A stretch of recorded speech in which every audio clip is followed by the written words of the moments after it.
Halo pemirsa, terima kasih ya sudah mengklik video ini. Karena di video kali ini saya ingin menjelaskan kepada Anda beberapa hal yang menjadi sumber kesedihan hati dalam suatu hubungan. Menjalani suatu hubungan itu, ketika seseorang selalu merasa sedih, dia harus jeli ya. Kenapa sih kok aku selalu merasa sedih? Padahal aku menikah dengan orang yang memang aku sayangi, aku cintai. Kenapa kok seiring berjalannya waktu malah jadi banyak sedihnya gini sih? Gitu.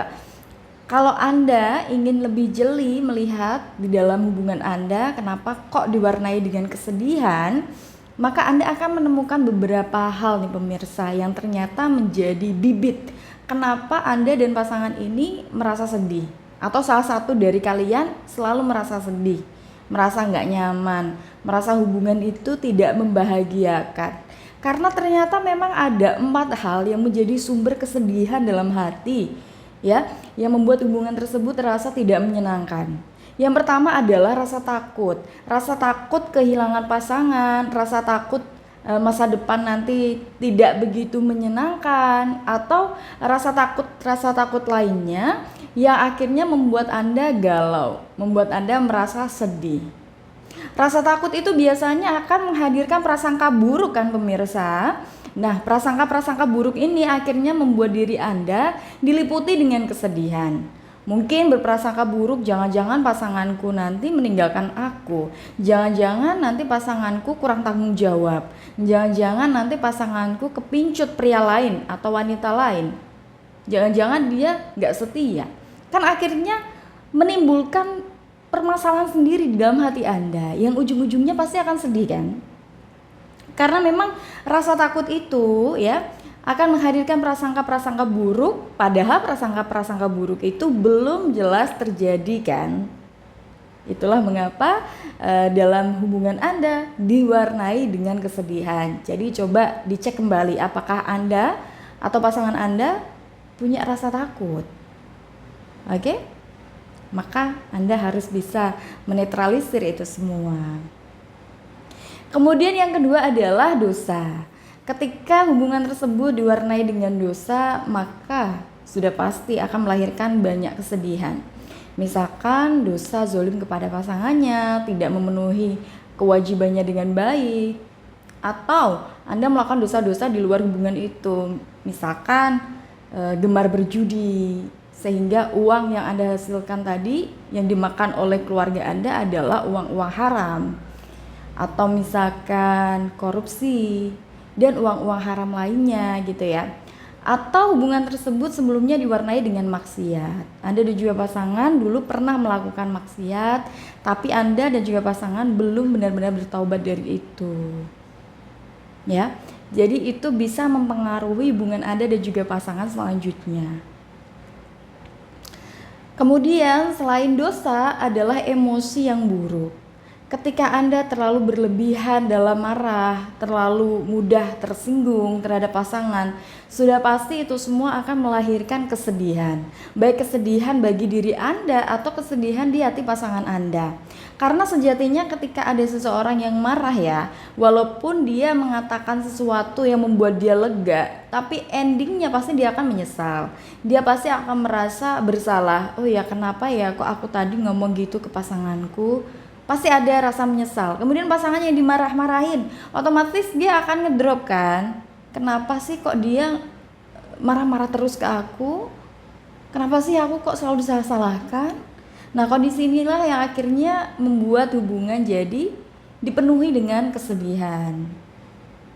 Gitu. Jadi emosi yang buruk ini memang bisa membuat ya hati merasa tidak bahagia dalam hubungan tersebut.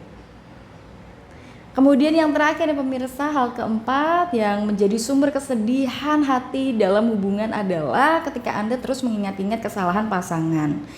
Ketika diri kita mengingat-ingat kesalahan pasangan kita masing-masing, otomatis hal itu akan membuat kita terus mengorek luka kita.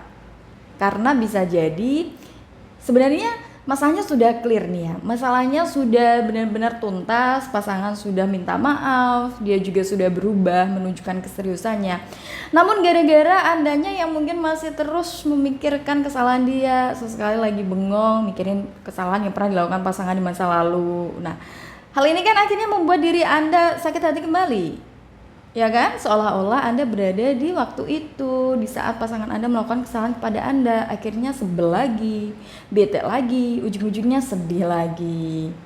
Nah, itulah beberapa hal nih pemirsa yang bisa membuat atau menjadikan sumber kesedihan hati dalam suatu hubungan. Untuk mengatasinya gimana sih? Ada beberapa hal ya yang bisa dilakukan agar hubungan tersebut bisa terbebas dari kesedihan. Yang pertama tentu Anda harus bisa memahami kesedihan Anda. Kira-kira Anda sedihnya ini karena apa? Apakah karena Anda takut kehilangan dia sampai Anda cemburuan atau apa? Nah, Anda harus bisa memahami kesedihan Anda. Tujuannya apa? Ya agar Anda bisa memberikan nasihat-nasihat baik kepada hati Anda. Kemudian Anda juga bisa mengambil waktu untuk rileks dulu. Karena kebanyakan orang yang dia ketika sedih kemudian dipaksakan untuk ceria, akhirnya membuat itu semua jadi menumpuk. Emosi kesedihan itu tadi akan menumpuk dan lambat laun malah jadi penyakit, ya, malah jadi perasaan yang nggak nyaman, jadi tekanan-tekanan batin.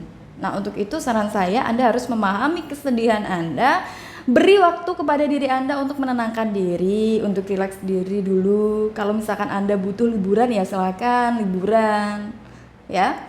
Intinya Anda harus bisa memahami kondisi hati Anda agar nanti ketika Anda sudah tenang, Anda bisa kembali ceria lagi dengan tulus gitu ya, bukan ceria untuk menutupi kesedihan, ya.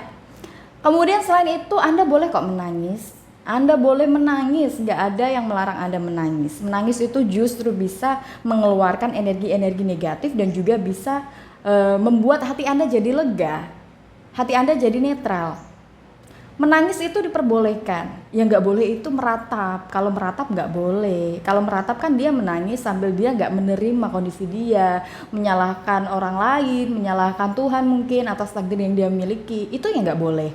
Tapi kalau Anda menangis untuk meluapkan kesedihan Anda, ya, untuk bisa mengeluarkan semua emosi-emosi buruk Anda, itu sangat diperbolehkan. Dan dengan air mata yang keluar itu juga bisa membuat hati Anda menjadi lega kembali gitu. Kemudian selain itu nih pemirsa, bisa dilakukan adalah dengan curhat, baik curhat secara lisan maupun tulisan. Kalau secara lisan Anda bisa mempercayakan curhatan Anda itu kepada orang yang memang benar-benar amanah, bisa menjaga rahasia Anda gitu. Karena dengan curhat kan biasanya Anda bisa lebih lega ya. Kemudian kalau Anda nggak pengen nih nanti orang lain tahu rahasia Anda mungkin merasa malu nanti ya kalau misalkan curhat ke orang lain, maka Anda bisa melalui tulisan.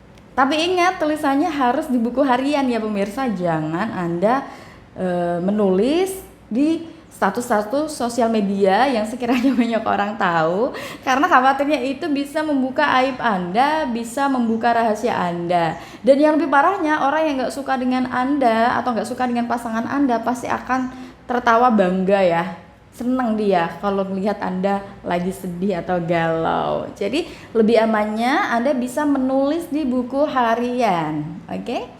Nah, itu tadi pemirsa beberapa penjelasan saya sumber kesedihan hati dalam hubungan yang bisa kita jadikan sebagai bahan introspeksi ya, dan juga perbaikan diri. Semoga kita menjadi pribadi yang bahagia, tidak hanya kita sih, tapi pasangan kita juga bahagia, sehingga terciptalah keluarga yang sakinah, mawaddah, rahmah, dan barokah.